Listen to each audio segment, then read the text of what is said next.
सुशील मोदी के निधन की खबर सामने आई और उसके अगले दिन सरकार की ओर से यह बताया गया कि मुख्यमंत्री बीमार हैं और इसीलिए उनकी सारी सार्वजनिक गतिविधियां फिलहाल स्थगित की गई हैं।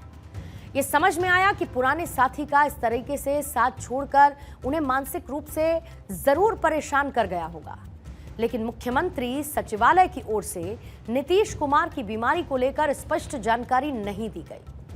हालत यह है कि मुख्यमंत्री सचिवालय के अधिकारी इस सवाल को सीधे टाले जा रहे थे कि वो किस तरीके से बीमार है, मतलब उनको बीमारी दिक्कत क्या है। आम जनता ये जानना चाह रही थी कि नीतीश कुमार की बीमारी का वास्ता उनकी मानसिक स्थिति से तो नहीं है, और अगर ऐसा है भी तो उसका इलाज सही तरीके से हो भी रहा है या नहीं।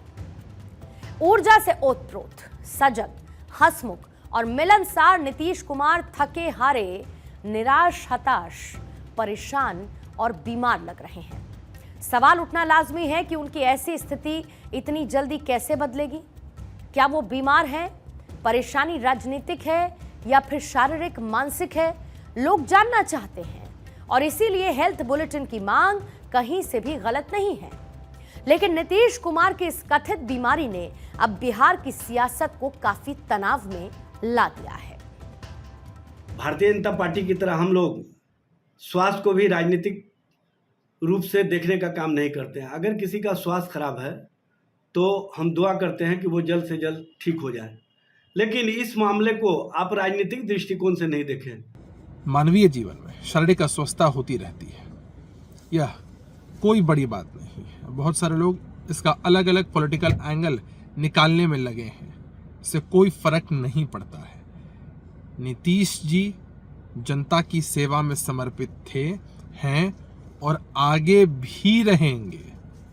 जो हमारे विरोधी हैं उनके पास कोई मुद्दा नहीं होता है, इस वजह से ऐसी बेबुनियादी बातें करते रहते हैं।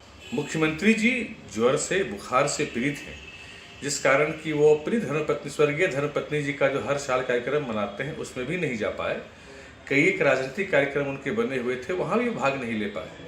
उसी तरह से वो माननीय सुशील जी का जो कल श्रद्धांजलि सभा हुआ उसमें वो नहीं आ पाए, लेकिन उन्होंने उनकी पत्नी को फ़ोन कर सांत्वना दिया है, श्रद्धांजलि अपना व्यक्त किया है। हर बात का राजनीतिक मतलब निकालना गलत बात है, नहीं निकालना चाहिए। माननीय मुख्यमंत्री ज्वर से पीड़ित हैं और जैसे ही ईश्वर से कामना करता हूं कि वो जल्दी ठीक हों। जैसे ही ठीक होंगे वो सारे कार्यक्रम पुनः पहले की भांति भाग लेंगे। अब यहां पर इस पूरे सियासी सस्पेंस को एक बात के सहारे खत्म करने की बात कही जा रही है कि वो बीमार हैं और बीजेपी के साथ हैं। तभी तो देखिए कमल का निशान भी थाम लिया था। लेकिन समझने वाले समझते हैं कि किसी चीज को हाथ में थाम लेना और किसी चीज को दिल में रख लेना दोनों अलग अलग बातें होती हैं। और इसको आप ऐसे समझिए कि इस बार तो नीतीश कुमार ने सिर्फ कमल को थामा था, लेकिन 2017 में भी नीतीश कुमार ने पटना में ही एक पुस्तक मेले के दौरान कमल के एक स्केच में रंग भरकर बिहार की राजनीति में तूफान मचा दिया था। तब नीतीश कुमार महागठबंधन के मुख्यमंत्री हुआ करते थे, लेकिन रंग भरने वाले में लौट आए थे। यानी कि नीतीश ने कमल थामा जरूर था, लेकिन कैसे थामा था उस पर भी गौर करने की जरूरत है, क्योंकि कमल में रंग भरने वाले नीतीश कुमार महज कुछ ही समय में अपना सियासी रंग बदल सकते हैं, तो हाथ में कमल थामने वाले नीतीश कुमार कब किसी और का हाथ थाम लें यह भी नहीं कहा जा सकता है। अंग्रेजी में किसी ने कहा है कि डायमंड्स आर फॉरएवर, यानी कि हीरे हैं सदा के लिए। लेकिन नेताओं को इससे ज्यादा कोई कहावत पसंद है तो वो ये है कि ये कुर्सी है सदा के लिए। हमारे देश में हर नेता को सबसे ज्यादा अगर किसी चीज से प्यार और लगाव है तो वो है कुर्सी। कुछ नेता कुर्सी के सहारे बदलाव लाना चाहते हैं, तो कुछ नेता कुर्सी के सहारे खुद के जीवन में बदलाव लाना चाहते हैं। अगर कुर्सी को लेकर किसी की सियासत सबसे ज्यादा ट्रेंडिंग रही तो वो है बिहार के मुख्यमंत्री नीतीश कुमार। नीतीश कुमार कब कहां किस क्षण पलट जाएं कहा नहीं जा सकता। ऐसे में नीतीश कुमार के हाव भाव में जैसे ही कुछ अलग देखा जाता है तो उनकी पार्टी से लेकर उनकी अलायंस पार्टी में भी हलचल तेज हो जाती है और वो नीतीश कुमार को नाम दे देते हैं पलटू राम। अब आप नीतीश कुमार की ये तस्वीरें देखिए, बीते रविवार की ये तस्वीरें हैं। जब पटना में प्रधानमंत्री नरेंद्र मोदी ने रोड शो किया। और इस रोड शो में सबसे बड़ा चेहरा तो पीएम मोदी खुद थे, लेकिन सबकी निगाहें नीतीश कुमार पर जाकर टिकी। नीतीश कुमार के हाथ में कमल का निशान था और जैसे जैसे रोड शो आगे बढ़ रहा था, नीतीश कुमार उस कमल के निशान को देख रहे थे, फिर कैमरों की तरफ देख रहे थे। उनका चेहरा कुछ उतरा हुआ सा नजर आ रहा था।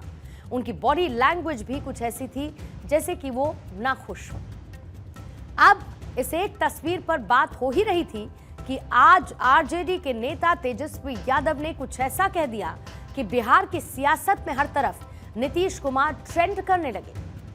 तेजस्वी का कहना है कि वो चाचा यानी कि नीतीश कुमार के कहे अनुसार ही काम कर रहे हैं।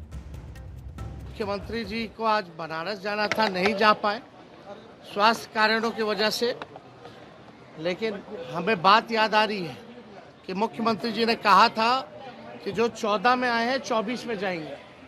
जो हमको कुछ सिखाया है उन्होंने, वो काम में हम लगे हैं कि 24 में ये कैसे जाएंगे, और इसमें हमको उनका पूरा सहयोग और आशीर्वाद मिल रहा है। कहते हैं कि सियासत में संकेतों का